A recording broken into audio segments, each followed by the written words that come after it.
This is the old Citroën CX, and it was mad in every way. The stereo is vertical. The indicator switch is here, and it doesn't self-cancel. And the brakes work like a switch. They're either off, like now, or they're on, like...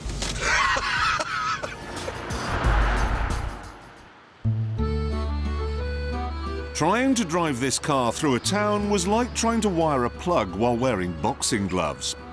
It was always going to end in tears. Oh no, indicators! Right, sorry. Oops, sorry. But you know what? I loved it. I loved the one-prong steering wheel, the softness of the seats, the softness of the suspension, and the space. There was enough room back here to stage a small tennis tournament. The CX was just so different, so left field. And that's why I was sad 6 years ago when Citroën announced that they'd stop making big, insane cars for good. Only now, they're back. The original sketches for what they had in mind showed something radically different to the BMW and Mercedes norm. Something not at all German. And this is what resulted. It's been toned down a bit from those original drawings, but it still has 4 pillarless doors, a concave rear windscreen, and suspension that lets it move about while it's standing still. It's the same story with the interior. If you go for the cream leather, it's a pleasant place to sit. Much more Paris than Berlin. And that's all very nice, but where is the eye-swiveling lunacy? Yes, it's got double glazing, so it's very quiet. And yes, it's got a head-up display. And yes, there's a feature in the seat that vibrates if I stray over the white lines, which is nice if you're a bachelor. But I want it to feel completely different to any other car. I want to start it by licking a little panel here on the steering wheel. I want the gear lever to be made from rhubarb and to stick out of the sun visor. I want to feel like I'm in a Salvador Dali painting and it's all melting. So, how does it stack up? Is this an indicator?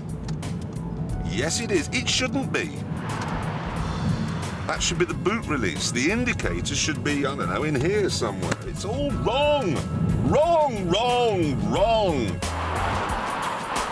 As a car, it's conventional too. It's front-wheel drive rather than side-wheel drive. And prices start at £29,500 rather than 29,500 Zards. The steering wheel is circular. The seats are German hard, and while there's enough space in the back for me, there isn't enough to take a dog for a walk. And you should be able to do that in the back of a big Citroën. You should. So it's beginning to look like the cheese-eating surrender monkeys have bottled it. And now we get to the most disappointing thing of them all, the handling. A big Citroën should flop about like a boat, but this, I'm afraid, goes round corners rather well. So does this mean they've tuned its oleo hydro-pneumatic complicated suspension for cornering rather than comfort? Because that really would be the final nail in its coffin. Well, to find out, we've dreamed up a rather unusual test. For years, television camera crews covering horse racing events use Citroëns, and that's why we're at Toaster Races today. You see, the 2:30 race today will be covered by 2 cars. The first 8 furlongs from a camera mounted on the roof of the C6, and the second 8 furlongs from a camera mounted on a BMW 5 Series. This is the surface they'll be driving on. Rutted, pothole, broken.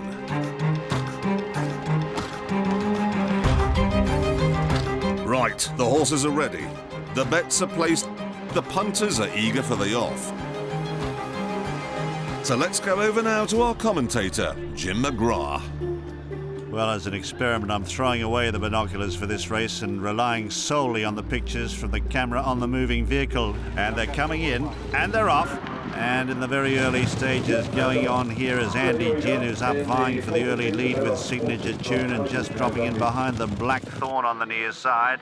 They're followed by Signature Tune and Hunting Lodge and Dorney's Well from Nason and Malaga And the Citroën's oleo-pneumatic suspension absorbing the bumps nicely there. This is unbelievably smooth. As they continue on the far side, it's still Blackthorn who makes the running from up there on the outside, Andy Ginn, and behind them is Signature Tune and Hunting Lodge. It's like driving over silk.